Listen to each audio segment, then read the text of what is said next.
Hello friends, शाजीरिता blog में आपका स्वागत है। हाय फ्रेंड्स, मैं हूँ रीता। बहुत बारिश तो नहीं हो रही है, इस वजह से टब के नीचे पेबल्स नहीं डाल रही हूँ, लेकिन जब भी बहुत तेज़ बारिश शुरू होगी तो मैं ज़रूर पत्थर लगा दूँगी। जल्दी जल्दी काम करने का मन करता है फ्रेंड्स, लेकिन यहाँ पर जो तमाम जगह फैला हुआ है तो ये कहाँ से शुरू करूँ, कहाँ से ख़त्म करूँ। पेड़ पौधों की पत्तियाँ सूखी हो रही है। एक दिन मैंने इसमें स्नेक भी देखा, इसलिए अभी 5-6 दिन हो गए मैं छत पे नहीं आ रही डर के मारे। तो अभी देखते हैं क्या किया जा सकता है। बहुत सारे पेड़ की टहनियों को काटना पड़ेगा। बैम्बू ट्रीज जो है वो बहुत सारे हो गए हैं, उनको भी कटाई छटाई करना पड़ेगा। ये एडेनियम जो है पूरे बारिश में खिलते रहते हैं, सारा गर्मी में भी खिलता है, बारिश में ठंडे में सभी समय खिलते हैं, देसी वाले हैं इसलिए। तो पेड़ पौधों को मैं देख ली हूँ और सब जगह से सभी ठीक हैं, कहीं पर पानी अटक नहीं रहा है। मैं ये जो कॉस्मोस है, कॉस्मोस लगाऊंगी और ये जो चमेली के पौधे हैं वो सब लगाना शुरू करूँगी। तो फ्रेंड्स, शाम का वक्त है और मेरे हस्बैंड कुछ सब्जियां लेके आए हैं और धनिया पत्ती को पानी के ऊपर रखा है ताकि फ्रेश रहे। तो ये मेरे बच्चे भी खाते हैं, हम लोग भी धनिया पत्ती सब्जी में डालने के लिए लाए हैं। तो देखते हैं कि फ्रेंड अभी और क्या करना है। तो हाल ऐसा है कि जब भी आओ तो किचन के सारे सामान जो है बात करते हैं कि इधर रखना है उधर रखना है, क्या कहूँ, हर समय काम रहता है। तो कभी कभी करने का मन करता है और कभी कभी करने का मन नहीं करता है। तो वही मैं थोड़ा थोड़ा करने लगती हूँ, मन मार के यही कहती हूँ कि करना तो मेरे को ही पड़ेगा।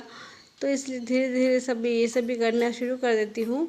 हर यूट्यूबर अपने आप को जितना भी संभाल कर चले, लेकिन फिर भी घर में कुछ इमोशनल चीज़ें हो जाती हैं, कुछ ऐसी घटनाएं घट जाती है जिससे दिल दिमाग दोनों ही टूट जाता है। लेकिन फिर भी काम तो काम है, काम तो करना ही पड़ेगा। तो इसी तरह रोज़ाना थोड़ा थोड़ा काम करते रहती हूँ और अच्छा भी लगता है। ऐसा नहीं कि काम करने बुरा लगता है, अच्छा लगता है, लेकिन अगर सिस्टमेटिक से हो तभी अच्छा लगता है। नहीं तो अगर 5 लोग डिस्टर्ब करते रहते हैं तो काम करने का मेरे को बिल्कुल मन नहीं करता है। ईशा नहीं है घर में और ईशा के आने से पहले मैं सारे काम करके रखती हूँ। जितने पानी की बोतल है खाली वाली सारे भर लेती हूँ और वो लोग जब आते हैं तो अपने साथ 2 बोतल और लेके आते हैं, तो उनको भी मैं भर लेती हूँ समय मिलने पर। सब्जियाँ साफ़ करके रखती हूँ, कुछ काटने के होते हैं तो बाहर निकाल के रखती हूँ और काट लेती हूँ एडवांस में। कल वाला आज ही काट लेती हूँ, क्या करूँ, अकेले अकेले उतना पूरा बनता नहीं है। तो मिर्चियाँ थी पूरे 500, तो हाफ के जी थे, इसमें मिर्चियाँ काम करते करते थोड़े ख़त्म हो गए हैं, अभी लगभग 250 के आसपास होंगे। तो इसके जो छिलके हैं वो जो सर पे ताज होता है मिर्चियों के, उसको निकाल के फेंक रही हूँ। और थोड़ा सा समय बाकी भी था तो मैं बोली चलो ये सब कर लेते हैं। अभी ईशा आई नहीं है घर में।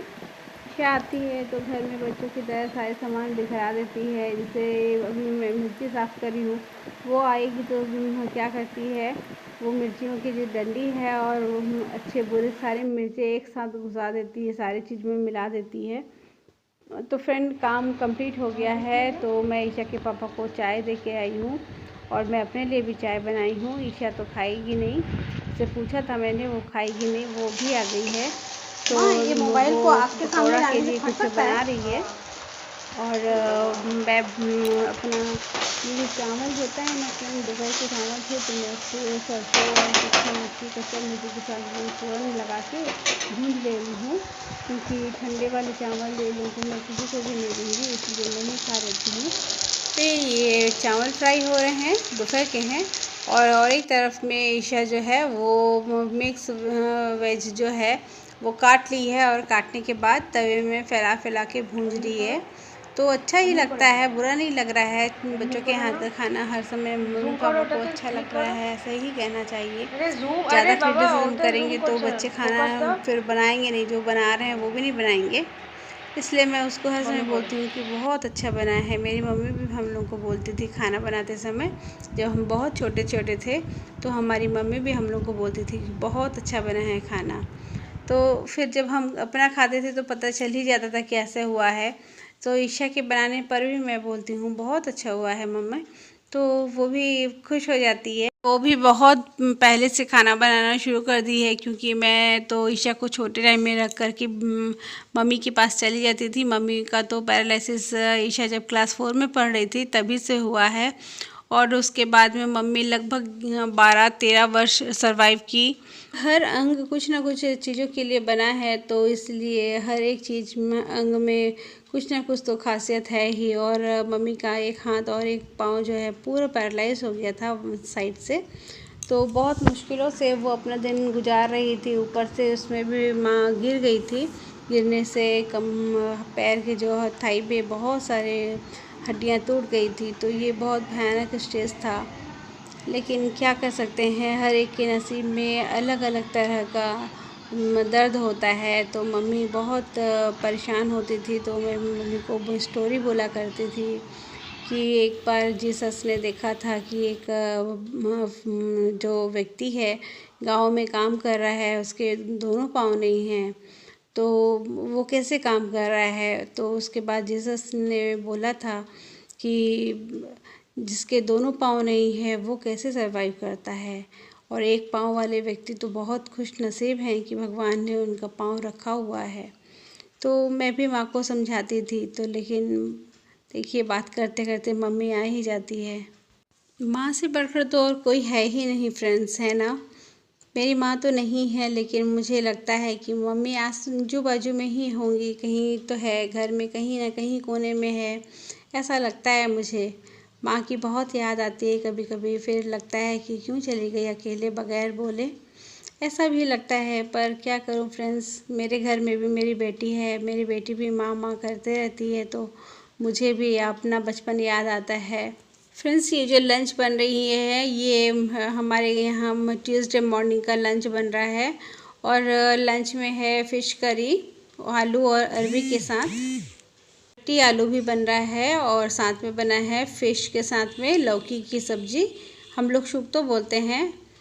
तो फ्रेंड्स, यही 3 ही आइटम बना पाई हूँ और कुछ ज़्यादा नहीं बना पाई। साथ में 2 रोटी भी बना के रखी थी, तो थोड़े बर्तन हैं उसको भी धो ले रही हूँ, और थोड़े से रखे हैं यहाँ पर, तो ये सारे मैं काम कर ले रही हूँ। और जो सब्जियों में धनिया पत्ती डालना है वो सब्जियों में धनिया पत्ती डाल दे रही हूँ। और वैसे सुबह का जो टाइम है आज सुबह, तो वो मैंने ईशा को डब्बा पैक कर दिया है, और मेरे हस्बैंड आज नहीं ले जा रहे हैं, लेकिन फिर भी गलती से मैं डब्बे पैक कर दी हूँ। तो कोई बात नहीं, वो दोपहर में आएंगे बोले हैं। मेरी फ्रेंड का श्राद्ध है, तो मेरे हस्बैंड वहाँ थोड़ा सा अटेंड करके आएंगे, लेकिन फ्रेंड्स उसकी याद में कुछ भी खाना मेरे से संभव नहीं होगा। मेरी बच्ची और मैं, मेरे हस्बैंड नहीं खाएंगे, क्योंकि एकदम से दिल ख़राब कर रहा है। सुबह से ही बहुत क्लोज़ फ्रेंडशिप था उसके साथ में हमारा। तो फ्रेंड्स, सारे काम ख़त्म हो गए हैं, लंच भी पैक कर रही हूँ, और अभी 10 मिनट में ईशा भी निकल जाएगी, ईशा के पापा भी निकल जाएंगे, लेकिन आज उनका लंच पैक नहीं कर रही हूँ। वो घर में आएंगे लगभग 11:30-12 बजे करीब, तो ऐसा ही कह के गए हैं। मेरे ब्लॉग में आप पहली बार आए हो तो प्लीज़ सब्सक्राइब कर दीजिएगा। तो फ्रेंड्स, आज के लिए बस इतना ही, मिलूँगी कल। आज के लिए बाय बाय फ्रेंड्स।